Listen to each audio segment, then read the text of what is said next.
എപ്പോഴും പറയുന്നൊരു കാര്യമാണ് എൻ്റെ ടീമിനോടും എൻ്റെ കൊളീഗ്സിനോടും എല്ലാവരോടും പറയുന്ന ഒരു കാര്യമാണ് വാണ്ട് ക്രിയേറ്റ് ചെയ്യുക എന്നുള്ളത്. അതായത് നമ്മുടെ ആവശ്യങ്ങൾ നമ്മൾ ഉണ്ടാക്കിയെടുക്കണം എന്നുള്ളതാണ്. അത് പല രീതിയിലാവാം. ഇപ്പം ഞാൻ അന്ന് ലോണും കുറച്ച് കാര്യങ്ങൾ ഉണ്ടായതുകൊണ്ടാണ് ഞാൻ അവിടെ ഒതുങ്ങാതിരുന്നത്. നേരെ മറിച്ച് എനിക്കൊരു 5,000 മാത്രമേ, അല്ലെങ്കിൽ ചെറിയ എമൗണ്ട് മാത്രമേ വീട്ടിൽ ജീവിച്ചു പോകാനുള്ള ഒരു എമൗണ്ട് മാത്രമേ നമുക്ക് ആവശ്യമുള്ളൂ എന്നുണ്ടെങ്കിൽ നിങ്ങൾ പറഞ്ഞ പോലെ ഞാൻ അത് എന്താകുമായിരുന്നു എനിക്കൊരു ഐഡിയ ഇല്ല. കാരണം ആ രീതിയിൽ ചെറിയ രീതിയിൽ നമ്മളിങ്ങനെ മുന്നോട്ട് പോകുമായിരുന്നു.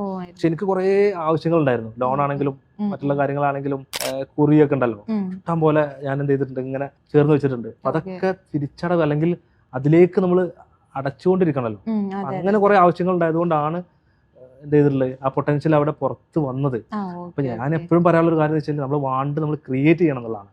അപ്പോൾ ലോൺ എടുക്കണം എന്ന് ഞാൻ പറയുന്നില്ല, പക്ഷെ നമ്മൾ ഈ കുറികളൊക്കെ ഉണ്ടാവില്ല, ചെറിയ ചെറിയ കുറികൾ, അപ്പൊ അതിന്റെ എമൗണ്ട് കൂടുന്നതിനനുസരിച്ച് നമ്മൾ എന്ത് ചെയ്യും, നമ്മുടെ വാണ്ട് കൂടി. കാരണം അത് അടച്ചേ പറ്റൂ. ഇപ്പൊ ഒരു 10 ലക്ഷം മന്ത്ലി 10 ലക്ഷം കിട്ടുന്ന ഒരു കുറിയിലേക്ക് ചിലപ്പോൾ മാസത്തിൽ 25,000 ആയിരിക്കും നമ്മൾ അടക്കുന്നുണ്ടാവാം, അല്ലെങ്കിൽ 50,000 ആയിരിക്കും അടക്കുന്നുണ്ടാവാം. ഈ 50,000 അടക്കണം എന്നുണ്ടെങ്കിൽ ഇത് ഹാർഡ് വർക്ക് ചെയ്യേണ്ടി വരും. കാരണം അല്ലെങ്കിൽ എന്താണ്, എനിക്ക് ഇങ്ങനത്തെ ഒരു അടവില്ല, ഒരു സംഭവം ഇല്ലെങ്കിൽ എന്താണ്, ഞാൻ ആ ഇരുത്ത് അവിടെ ഇരിക്കും. നമ്മൾ എത്രത്തോളം പൊട്ടൻഷ്യൽ നമ്മൾ പുറത്തെടുക്കും, കാരണം ആവശ്യം വരുന്നില്ലല്ലോ. ഇത് ചെയ്തേ പറ്റൂ എന്നുള്ളതാണ്. ഞാൻ അപ്പം പറയുന്ന ഒരു കാര്യമാണ്, 3 കാറ്റഗറി ആളുകളുണ്ട്. ഒന്ന് അതായത് കുറെ കാര്യങ്ങൾ ആവശ്യമുള്ള ആളുകൾ, അത് ആവശ്യം മാത്രമേ ഉള്ളൂ. പിന്നെ അത്യാവശ്യം ഉള്ള ആളുകൾ, ചില കാര്യങ്ങൾ അത്യാവശ്യമായിരിക്കും. അതായത് ആഗ്രഹങ്ങൾ ഉണ്ടാവും. ഒന്നുകൂടി പറയാം, അതായത് ആഗ്രഹങ്ങളില്ല, നോർമൽ ആഗ്രഹങ്ങളുള്ള ആളുകൾ, ഒന്നുകൂടി തീവ്രമായിട്ടുള്ള ആഗ്രഹങ്ങളുള്ള ആളുകൾ നമ്മളെ കൊടുത്തിട്ടുണ്ടാവും.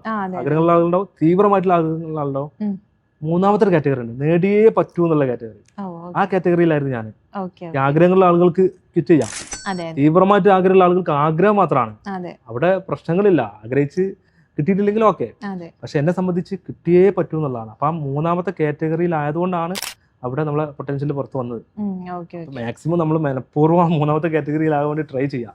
റിസ്ക് എടുക്കുക എന്നുള്ളതാണ്, ക്രിയേറ്റ് ചെയ്യാം. റിസ്ക് എടുക്കുക എന്നുള്ളതാണ്. ആ റിസ്ക് എടുക്കുന്നതിനനുസരിച്ച് നമുക്ക് ഇവിടെ ഓപ്പർച്യൂണിറ്റീസ് വരും.